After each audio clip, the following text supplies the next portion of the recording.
Hello and welcome to Kumi Now. My name is Carla Brown. I'm a Kumi volunteer coming to you from Winnipeg, Canada on Treaty 1 territory, the traditional treaty of the Anishinaabe, Cree, Oji-Cree, Dakota, and Dene peoples and the homeland of the Métis Nation.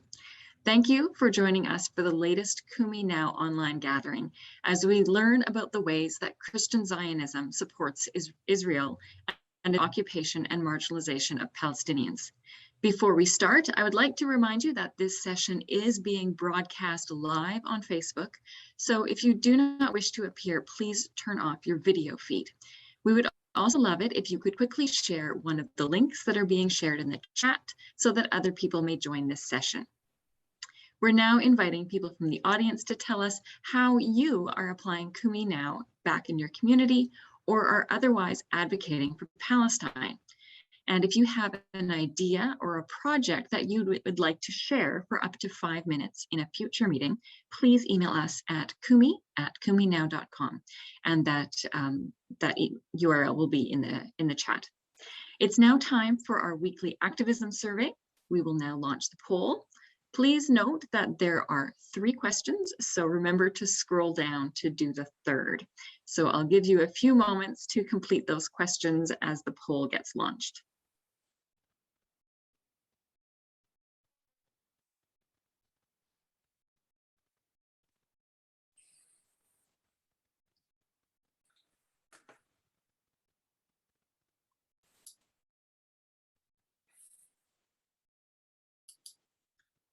All right, I'll give you a few more moments to finish up.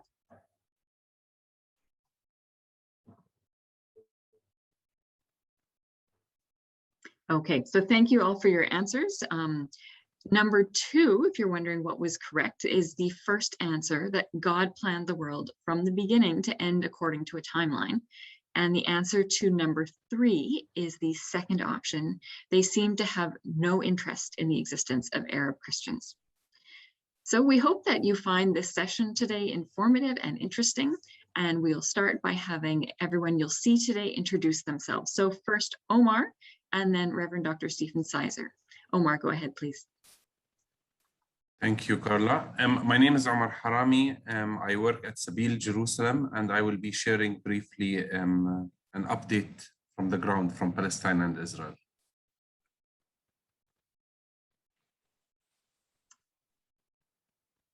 And Stephen Sizer, go ahead, please. Hi, Stephen. My name is Stephen Sizer. I'm a retired Anglican priest. I now direct a small charity called Peacemaker Trust. We're active in conflict resolution and advocacy for persecuted groups or marginalized groups around the world. Thank you. Omar, please go ahead with your update from the ground. What's going on in Palestine? Thank you, Carla. Things continue. The discussions in both Palestine and Israel are very much centered around the coronavirus. The number of cases are over 10,000 today in Israel alone, and the numbers are increasing very fast in the Palestinian territories. Although Israel was the center of attention for the international community because they were the fastest to provide vaccination, but it seems that COVID is still being a reality. So there are discussions that there's a very big chance of postponing schools for the coming until October. It's a sad reality because pilgrimage and tourism does not seem to return, which is the main source of income for many of our community members. And this sector has been idle for over a year now.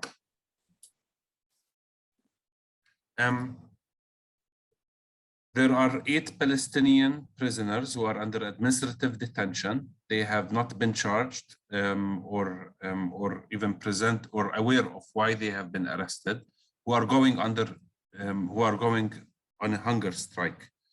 2 of the prisoners have today completed over 40 days of hunger strike. So please hold the people, Palestinian detainees, in general, political detainees, and especially the people under administrative detention in your prayers. On August 22nd, there was another demonstration. Still, people are angry that there hasn't been a real investigation, or the people in charge have not been held accountable for the killing of a Palestinian activist, Nizar Banat. The PA unfortunately arrested a large group of activists and community leaders and human rights defenders in Ramallah on August 22nd. Most have been released. There are still few people who are still in prison. One of the people who has been arrested is Muhammad Al-Attar. He's a famous filmmaker. One of his latest works was The People's Patriarch, the film that spoke about reflections from about Patriarch Michel Sabah, but also amazing Palestinian writers, thinkers. So it's a very sad reality today in Palestine, and the people are very concerned about freedom of expression and the continuous violations that the PA is conducting. Murad Atiyeh, one of the leading activists in Sheikh Jarrah, who has been arrested for over 12 days now. Israel has asked to continue his arrest to postpone his arrest for another 4 days. He is the only member of the Sheikh Jarrah families who is under arrest now, and this is very troubling. Many of the family members have been arrested but would be released within 2 or 3 days. The only charge that he has been that he's been accused of is welcoming people in his house. So this is also bringing back the reality that many Palestinian families are under the threat of evictions or having their houses confiscated. Layan Nasser is a female Palestinian student, activist in the Student Council of Birzeit University. There has been a petition that in a previous Kumi week, we have asked people to sign. It reached close to 10,000 signatures, which is amazing. She was scheduled to have her court yesterday, but has been postponed until the 5th of October. Very frustrating. Birzeit University, who Layan is a student of, has released a statement saying that since last September, 81 Palestinian students from Birzeit University have been arrested. 78 Palestinian students from Birzeit University alone are still in Israeli jails. Many of them are only accused of being part of youth movements or active within on campus, which is a sad reality. Many of the Palestinian prisoners are young students who only dream of freedom and encouraging or raising the awareness of other community members about the right of human rights and the right of Palestinians for self-determination. Thank you, Carla.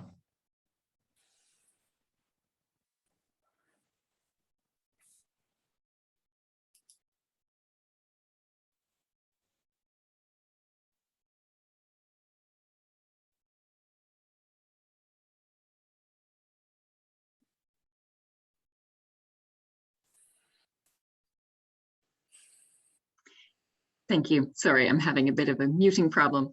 We'll now turn to our main issue of the week, Christian Zionism, and our special guest, the Reverend Stephen Sizer of Peacemakers Trust.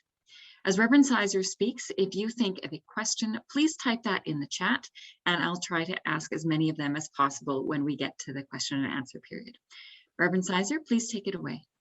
Thank you very much. It's a joy to be with you. Can you see my screen? You can. Yes, I can, yes. That's fantastic. Well, we're looking at Christian Zionism this afternoon, or this evening, or this morning, depending on where you are in the world. And as I said, I direct a small charity, Peacemaker Trust. We seek to be peacemakers, especially where minorities are persecuted, justice denied, human rights suppressed, or reconciliations needed. And there are a number of projects we're involved with in the Middle East, especially in Palestine. In the last 4 years, we've been involved in projects in Asia, Africa, Europe, Middle East, and the States. And if you'd like to know more about those projects, then do check out our website, peacemakers.ngo. But this afternoon, at least it's here in the UK, I want us to look at what is Christian Zionism. And I've written 2 books on the subject. The one on the left, the blue cover, was my PhD thesis looking at the historical roots of the movement, its theological basis and political agenda. And I think it was the first PhD thesis that addressed the subject of Christian Zionism.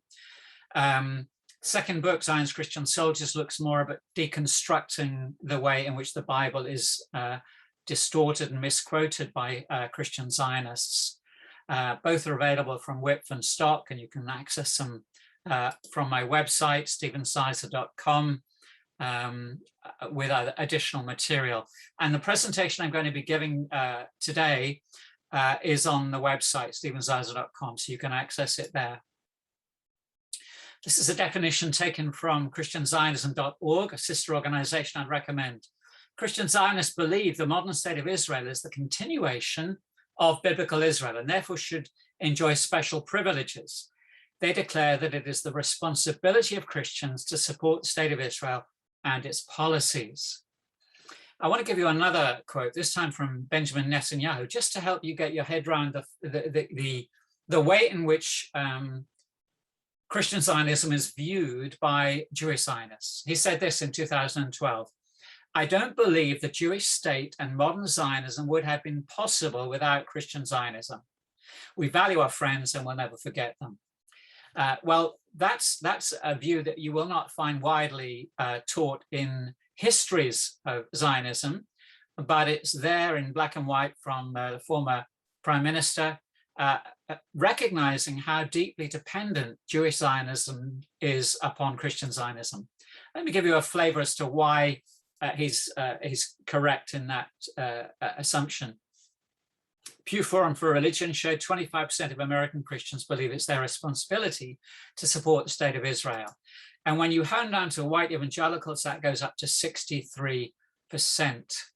John Hagee is the founder of probably the largest Christian Zionist organization, CUFI, Christians United for Israel. He said this at the founding of that movement: the sleeping giant of Christian Zionism was awakened. There are 50 million Christians standing up and applauding Israel. Think of our future together. 50 million evangelicals joining in common cause with 5 million Jewish people in America on behalf of Israel. It's a match made in heaven. Now, what's significant about this quote is it helps you to see that Christian Zionism outnumbers Jewish Zionism at least 10 to 1. He's using stats from the United States of America. If you bring in the Christian Zionist movement in Scandinavia, South Africa, Europe, China, around the world, you realize that it's an underestimate to say that 9 out of every 10 Zionists in the world are Christians. But when we look at the historical roots, what we find is that Christian Zionists, or we would call them restorationists, believing the Jews must be restored to Palestine, preceded Jewish Zionism by at least 50 years. It was actually Napoleon Bonaparte who became the first world ruler in nearly 2,000 years who promised the Jews protection and a home in Palestine. And he did so because he wanted to defeat the British, and he wanted to solidify his control of the land bridge between Europe, Africa, and Asia. And in a sense, he set the price of Palestine. And he wasn't able to deliver, but there was a seismic shift in Christian thinking in Britain as a result.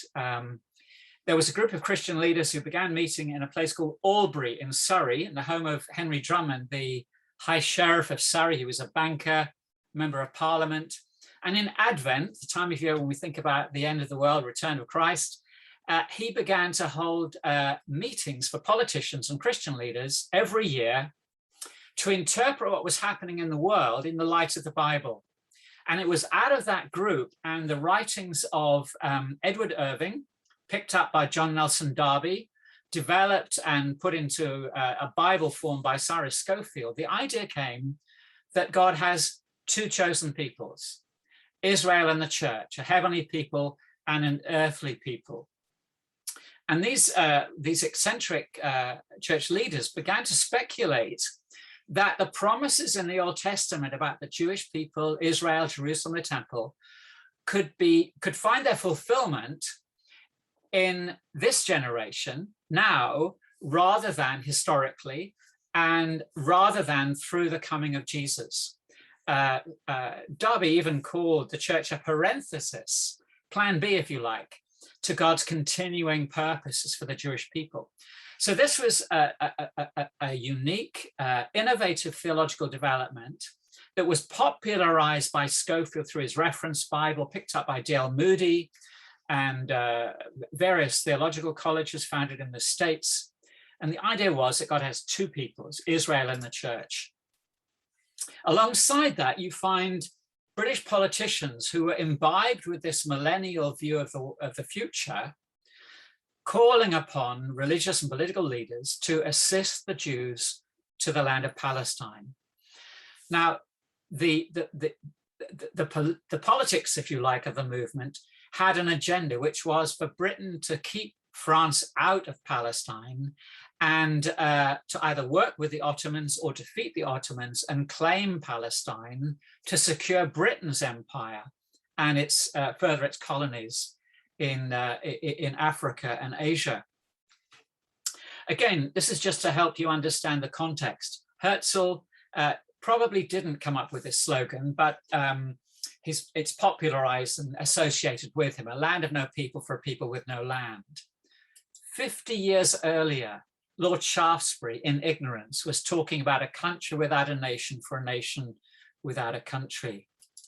And when Theodor Herzl wrote The Jewish State, a colleague of his, the Anglican chaplain of Vienna, William Heschler, wrote The Restoration of the Jews to Palestine 2 years earlier. And a relationship developed between this secular political figure, Herzl, and this religious leader, William Heschler. Herzl, in his diary, reports on various meetings they had together. Look how he describes Heschler, a sympathetic, gentle fellow with a long grey beard, enthusiastic about my solution of the Jewish question. We have prepared the ground for you, Heschler said triumphantly, meaning we Christians have prepared the ground for you Jews. I take him as a naive visionary. He gives me excellent advice, full of unmistakable, genuine goodwill. He is at once clever and mystical, cunning and naive, everything you look for in a pastor these days. But seriously, Heschler delivered. He helped open doors to the monarchs and political leaders in Europe and facilitated a hearing for Herzl and his Zionist colleagues. So that when we have this famous declaration of Lord Balfour, if you like, it was an open letter to Lord Rothschild promising the Jews a home in Palestine, protecting and respecting the rights of the Palestinian communities.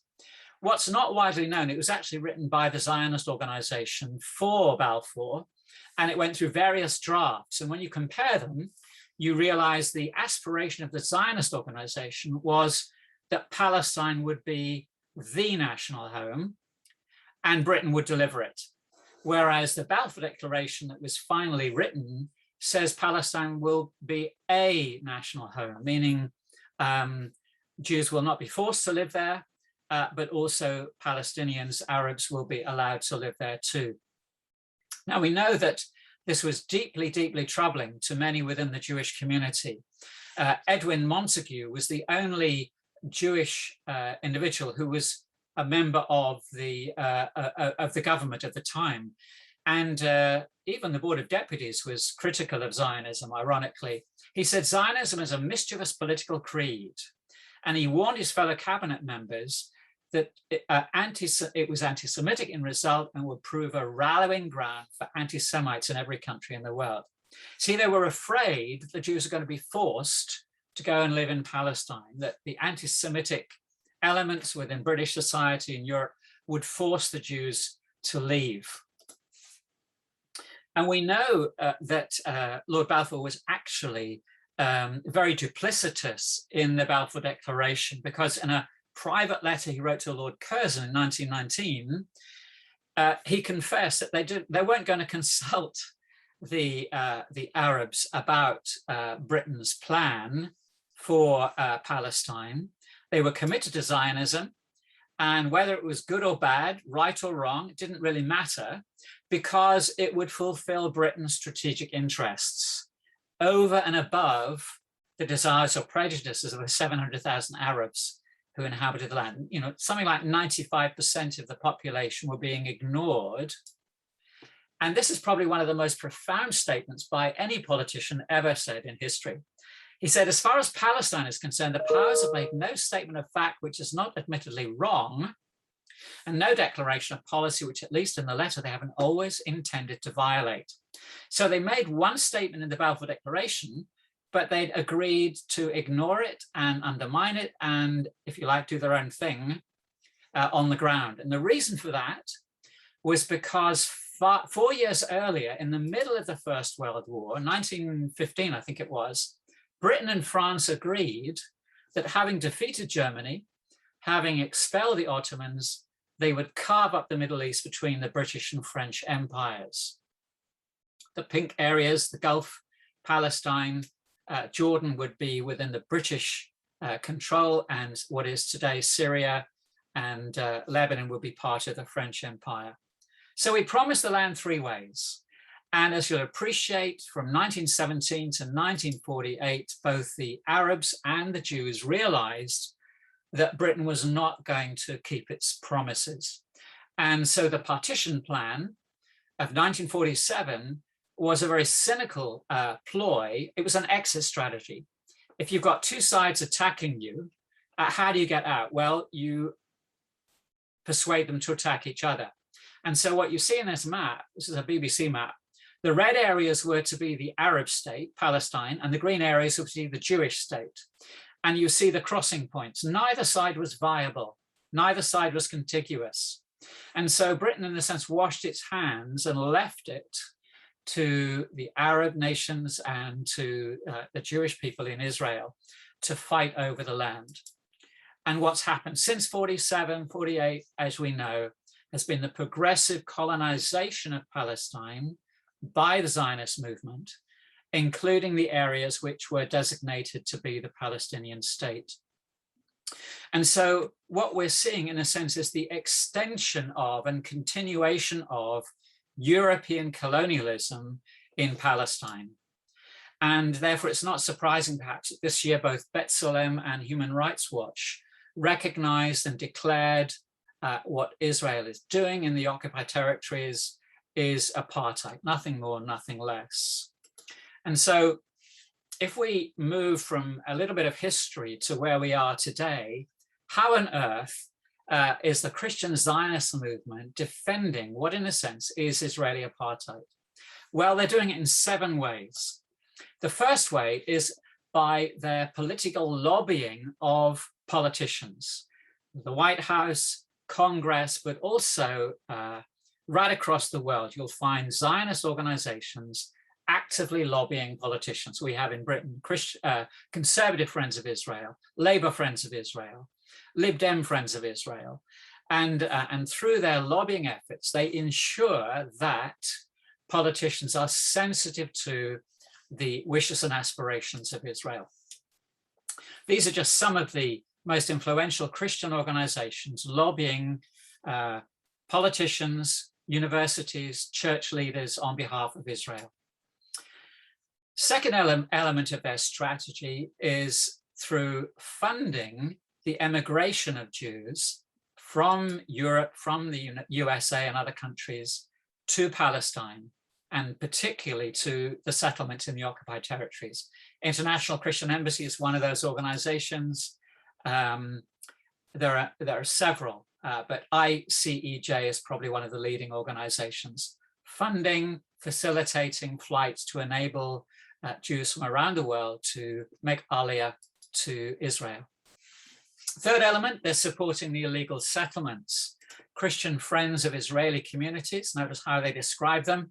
has adopted, encouraging churches to adopt settlements, to support them financially, campaign for them, provide resources for them, stand with them. Even within the Israeli Defense Force, you'll find Christian Friends of Israeli Communities working with and supporting soldiers in their role within the occupied territories. And when Donald Trump signed his declaration recognizing the settlements as part of Israel, the Golan, annexing the Golan, he was furthering this Christian Zionist agenda.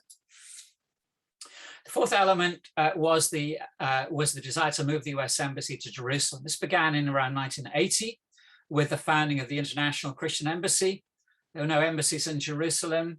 The world recognized Tel Aviv as the capital, but ICEJ began to lobby and campaign to have the US move its embassy to Jerusalem. Donald Trump in 2017 made it one of his campaign promises to move the embassy to Jerusalem. Well, what's that got to do with Jerusalem being the capital? Well, if they moved the US embassy, everyone else would have to move as well.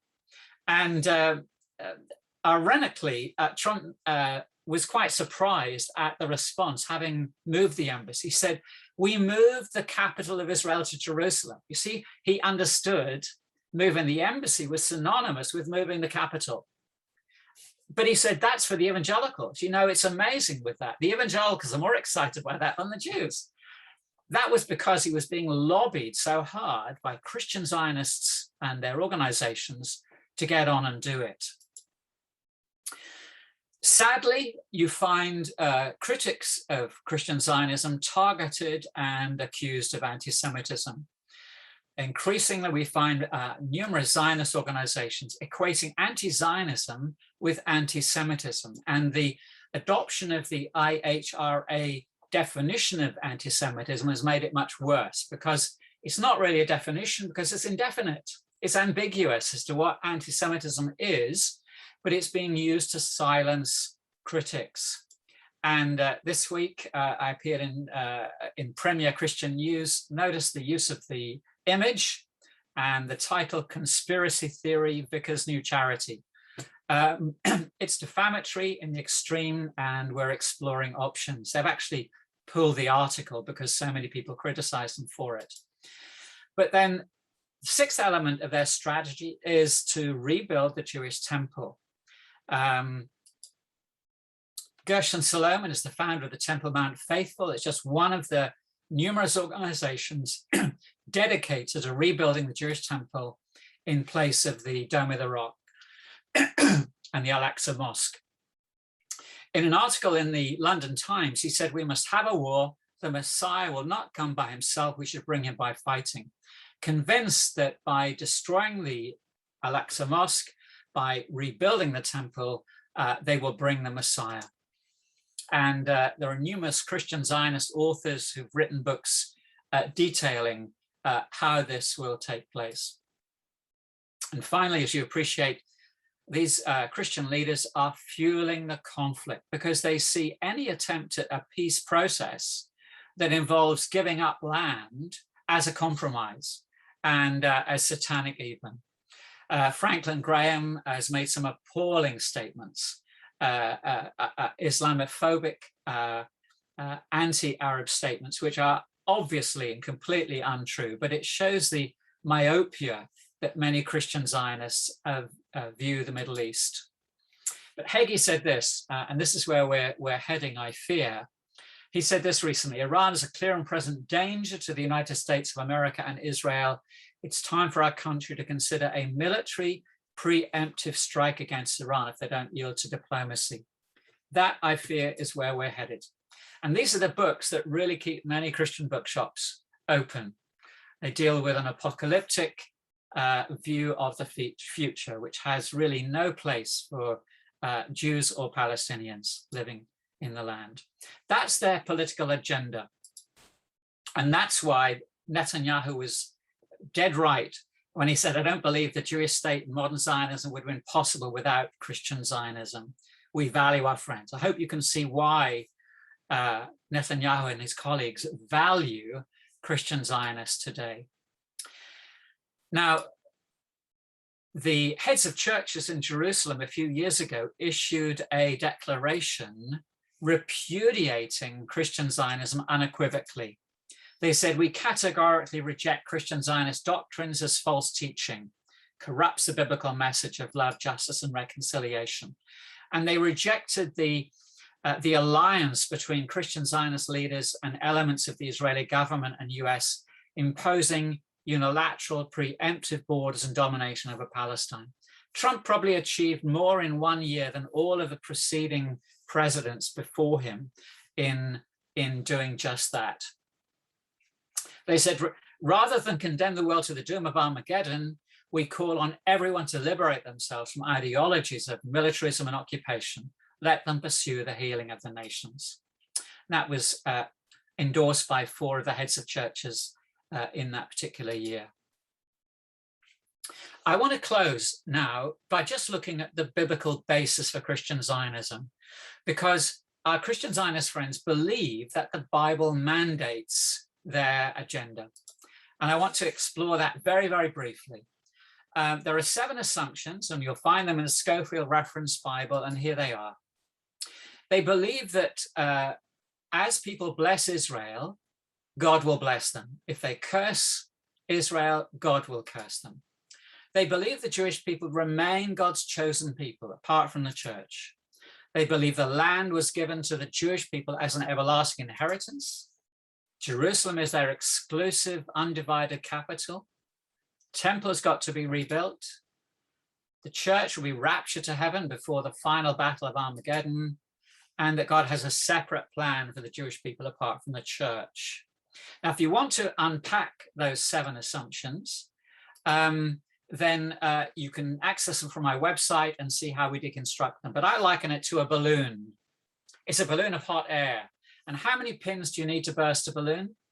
Well, in the longer presentation I give you 7, but anyone will do. Anyone will do. And I hope that you will be reassured by this brief taster of the presentation, and that you'll be able to download it and use it with your Christian Zionist friends. Here it is. You get it from my website. It's on the homepage.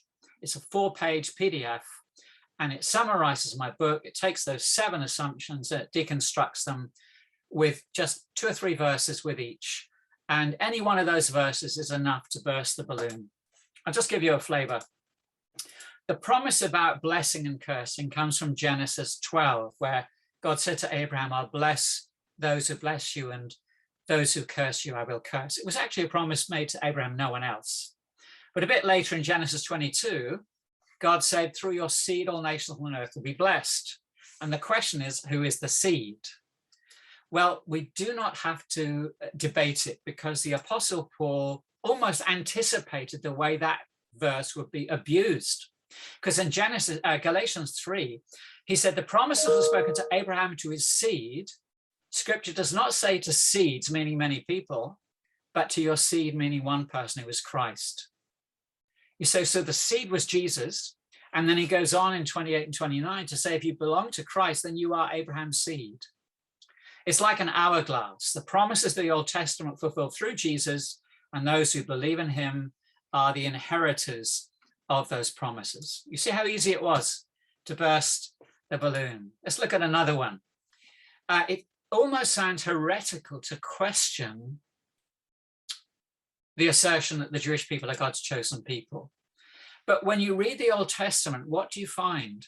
You find that God's people, the Jewish people, were an inclusive people. Just give you a couple of quotes. This is from Isaiah 56. God says, this is the Lord speaking, let no foreigners who bind themselves to the Lord say, the Lord will surely exclude me from his people. Now just hang on a minute. The Lord says, let no foreigners say. So if the Lord says they mustn't say it, why would they say it? And why does the Lord have to say, don't say it? Well, the simple reason is that the reason the foreigners thought that the Lord would exclude them was because his people were doing the excluding. They were saying, you're foreigners, you're not chosen.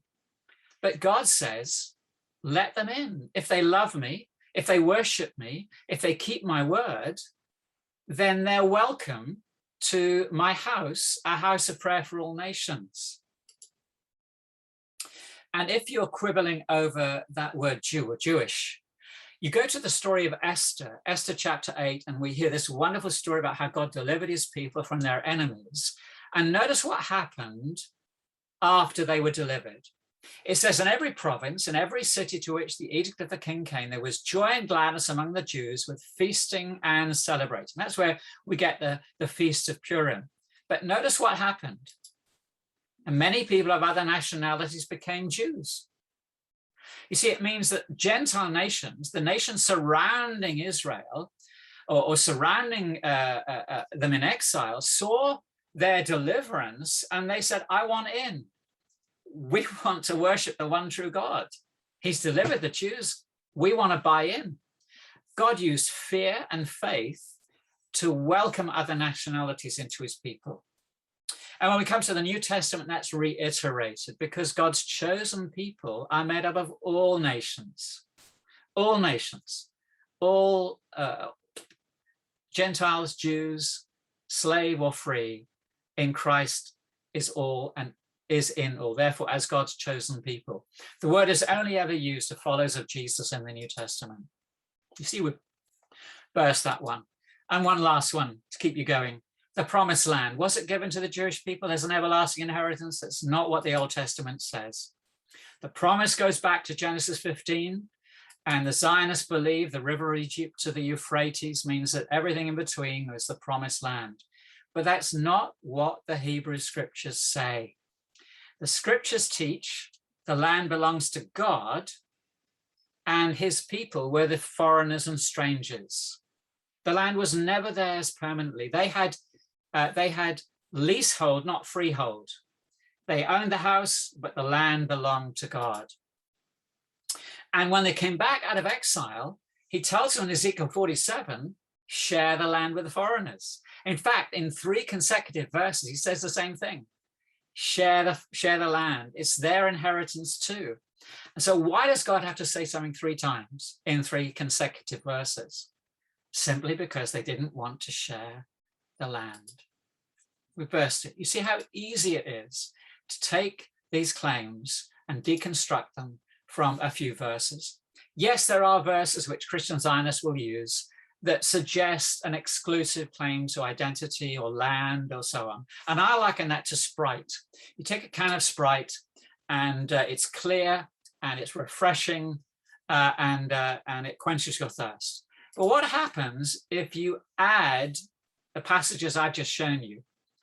Let's equate them with Coke. It's not that one verse neutralizes the other.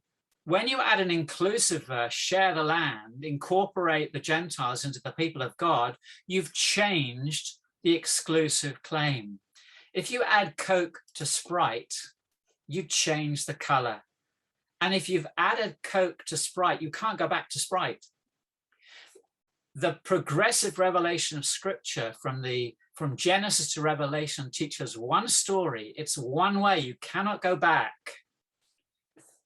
The promises are fulfilled in and through Jesus and through those who recognize him, Jews and Gentiles. So download the outline. Enjoy doing a bit of study. If you want to go deeper, you'll find a lot more resources on my website. And ChristianZionism.org is another brilliant website, which has a lot more resources. And do join us for our conference, our Sabeel Kara's conference in the UK, 25th of September. We're looking at a Christian response to Israeli apartheid, and we're delighted that Jonathan Katab is our guest speaker. But there'll be lots of workshops. I'm doing one on apartheid, and there'll be an act of worship at the beginning. So do join us Saturday, 25th September. Thank you, and God bless you.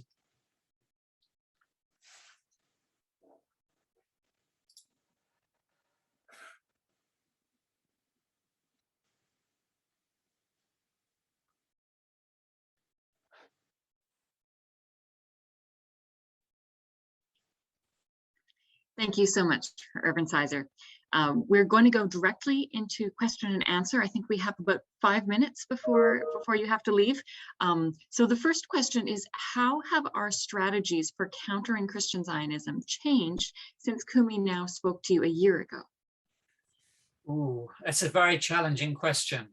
I can only speak for myself rather than speak for Sabeel or Kumi now. I think you know how you exercise. If you want strong muscles, you have to exercise them. If you want to do a marathon, you have to run a little every day and get better at it. You run further each day to the point where you're running a whole marathon.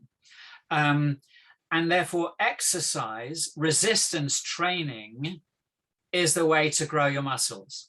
And so I use that as an analogy that the opposition we get, the very fact that they accuse us of anti-Semitism, conspiracy theories, is evidence that they are unwilling to engage with our arguments. You know, in football, if you can't win the ball, what do? You foul, you kick them in the shins, you kick them in the ankles. If you can't get the ball, you cheat. And that's what Zionists are doing. And that should give us hope that we're on the right trajectory. We're repudiating violence, we repudiate racism, anti-Semitism is abhorrent, Islamophobia is abhorrent. So don't get sidetracked by the flack. Observe what they're doing and the way they do it. They intimidate, and if that doesn't work, they try and isolate. And by isolating you, they intimidate others. And that suggests that we are winning the argument. We had, I think it was the first conference we had, Sabeel conference on Christian Zionism, 2014 maybe, it may have been earlier. I gave a presentation and I said, hands up if you used to be a Zionist, Christian Zionist. Half the hands went up. And again, that encouraged me that people are moving from a ignorant, naive Christian Zionist perspective to one that is much more robust and treats Palestinians and Israelis as equals and is seeking a just and lasting peace and reconciliation. They're moving in one direction. I've yet to meet someone who was pro-Palestinian who becomes a Christian Zionist. So I'm more hopeful, and the fact that they're targeting me at the moment, it's painful, but I welcome it because it's evidence that we are doing things right. We are sticking, we're focusing, proactive, not reactive, and we are overcoming evil with good, retaliating with kindness, with commitment to peace, justice, and reconciliation. Thank you. And what are Peacemakers Trust and Sabeel Kairos UK currently working on? Well, we're working on our annual conference in September. We want to explore the degree to which Christian Zionism is now, in a sense, defending apartheid. And so we want to look at the way the Dutch Reformed Church defended apartheid in South Africa, the way in which colonial projects around the world have justified colonization. It's a brilliant book. Michael Pryor, The Bible and Colonialism. We're exploring how to challenge Christian Zionism at this new level, because now that we can talk about apartheid, we need to help, if you like, put the mirror up and say, do you realize you are justifying racism? You are justifying apartheid, and push them to that recognition, because I think it's the quickest way to see apartheid in Israel resolved. The BDS movement, we're part of that, and refusing to allow, rejecting the notion that somehow BDS is anti-Semitic or a threat to the to Jewish people. Working with Jewish organizations, we're actively supporting and working with the Jewish Network for Palestine, Jews for Justice for Palestine, Palestinians, ICAD, the Israeli Committee Against House Demolitions, Jewish Voice for Peace. working with our Muslim and Jewish friends, I think is an important element. Thank you. It's about 10 minutes to the hour, so I think we'll wrap up the question and answer period now, and that leads very well into the action of the day. Today, we'd like to educate ourselves and others about Christian Zionist support of the Israeli occupation and of apartheid in Palestine. You can do this by encouraging libraries to carry critical books on Christian Zionism, or by donating a book yourself, and by equipping yourself using the document that Reverend Sizer has shared with Bible passages to burst the bubble of a Zionist in your life. Finally, as Reverend Sizer has just mentioned, organizations such as Human Rights Watch and B'Tselem now call the Israeli occupation apartheid, acknowledging what many have known and argued for decades. The parallels between the struggle in South Africa and the struggle of Palestinians are no longer open to debate. We as a community, and particularly as a Christian community, can now move on to the next step, looking at what tactics worked in our churches during South African apartheid and applying those same strategies to the apartheid in Palestine. This will be an ongoing task through our churches in the coming months and years. And now is the time to start thinking about what can be done. Reverend Sizer, we know you have to get going. Before you leave us, is there anything you'd like to say about our action time and what people can be doing to prepare for the future?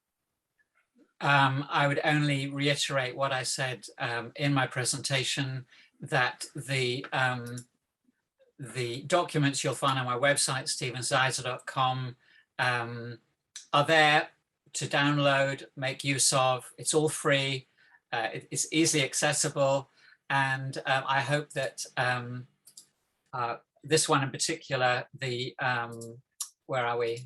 Share screen. It's gone now. Doesn't matter. The one I showed you, the four-page outline is available from my website, and I hope that, oh, you can see it. Yeah, you can see it, I think. I hope that that is of use and a helpful resource to challenge friends that we have, members of our family who are still sympathetic to Christian Zionism, and show them the errors of their ways. Thank you. Thank you so much for being with us today, Reverend Sizer. We know you have to leave. Thank you. We look forward to seeing you in the future. Thank you. So now we get to work. Instructions will be going up on the screen in a moment. Please note that Zoom does not allow on-screen links, so you'll find the links live in the chat. We'll give you about 5 minutes to get started on the Kumi action today, and then we'll come back and wrap up the gathering.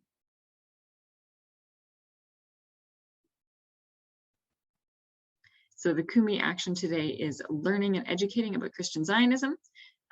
Encourage a library to carry books on Christian Zionism, write them a letter or donate a book yourself, and download the resources that Reverend Sizer has provided and learn these Bible verses so you can figure out how to persuade a Christian Zionist to see things through a different lens.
Thank you everyone for joining us. Thank you for your patience. Yes, thank you for joining us today. A link to the video of this gathering, along with all the links shared today, will be available on the Kumi Now website and on YouTube in a day or so, and it will be shared in the newsletter. You can subscribe to Kumi Now on YouTube and subscribe to the newsletter to make sure you receive them. We would greatly appreciate if you shared this session with your friends and colleagues and information about the future sessions.